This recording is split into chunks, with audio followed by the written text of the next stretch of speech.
সর্বশেষ যে ব্যক্তি জাহান্নাম থেকে মুক্তি লাভ করবে তাকে আল্লাহ পাক বলবেন, ফেরেশতাদেরকে বলবেন, ও আমার ফেরেশতারা, আমার এই বান্দাকে জান্নাত এবং জাহান্নামের মাঝখানে রেখে দাও। জান্নাত এবং জাহান্নামের মাঝখানে লোকটি যখন থাকার জায়গা পাবে, সে জান্নাতের দিকে তাকায়া দেখবে আর কাঁদতে থাকবে।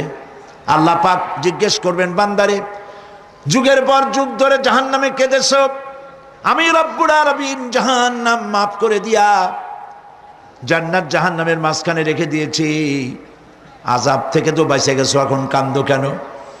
লোকটি বলবে, রব্বুল আলামিন কান্দি এই কারণে, জাহান্নাম থেকে মাফ করেছো, তোমার শুকরিয়া আদায় করি। জান্নাত তো আমার কপালে নাই, কিসমতে নাই, কিন্তু জান্নাত আমি এখান থেকে দেখতে পাচ্ছি, জান্নাতের সুঘ্রাণ আমার নাকে আসতেছে, কপালে নাই যাওয়ার। আমি কাঁদি এই জন্য, তুমি যদি মেহেরবানি করে আমাকে জান্নাতের দরজার কাছে একটু দাঁড় করায় দিতা, প্রাণ ভরে তোমার জান্নাতের দৃশ্যটা একটু দেখতাম। আল্লাহ পাক তার আরজি পূরণ করবেন, বলবেন, যাও, ফেরেশতাদের বলবেন, এর জান্নাতের দরজার কাছে দাঁড় করায় দাও। জান্নাতের দরজার কাছে দাঁড়িয়ে লোকটি আবার কান্না শুরু করবে। আল্লাহ পাক প্রশ্ন করবেন, এবার কান্দো কেন?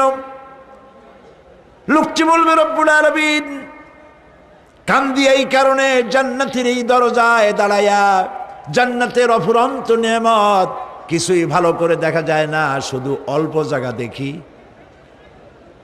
যদি তুমি আমারে দয়া করে জান্নাতের মাঝখানে দাঁড় করায় দিতা, চতুর্দিকে তাকায়া তাকায়া দেখা কলিজারে ঠান্ডা বানাইতাম। তবে আমি ওয়াদা করি, জান্নাতের কোনো নাজ নেয়ামত, কোনো ফল আমি খাবো না, ধরবো না, সইব না। একটুখানি মেহেরবানি করে মাঝখানে দাঁড় করাইয়া দাও, জান্নারে ঠান্ডা করি। আল্লাহ রব্বুল আলামিন ফেরেশতাদের বলবেন, আমার এই বান্দারে জান্নাতের মাঝখানে দাঁড় করাইয়া দে। আল্লাহর নবী বলেন, জান্নাতের মাঝখানে দাঁড়িয়ে লোকটি আগের চাইতে আরো জোরে চিৎকার মেরে কাঁদতে থাকবে। আল্লাহ পাক বলবেন, বান্দারে কি হলো তোর? দরজার কাছে আসতে চাইছিলে, আইনা দিলাম। আবার এবার মাঝখানে আসতে চাইছো, তাও এনে দিয়েছি, আবার কান্দো কেন? লোকটি বলবে, রব্বুল আলামিন এবার কান্দি এই জন্যে, তুমি যখন দয়া করে একটিবার জান্নাতের মাঝখানে এনে আমাকে দাঁড় করায় দিয়েছো, তুমি রহমান রহিম গফুরুর রহিম, এই জান্নাত থেকে আবার আর বাইর করে দিও না।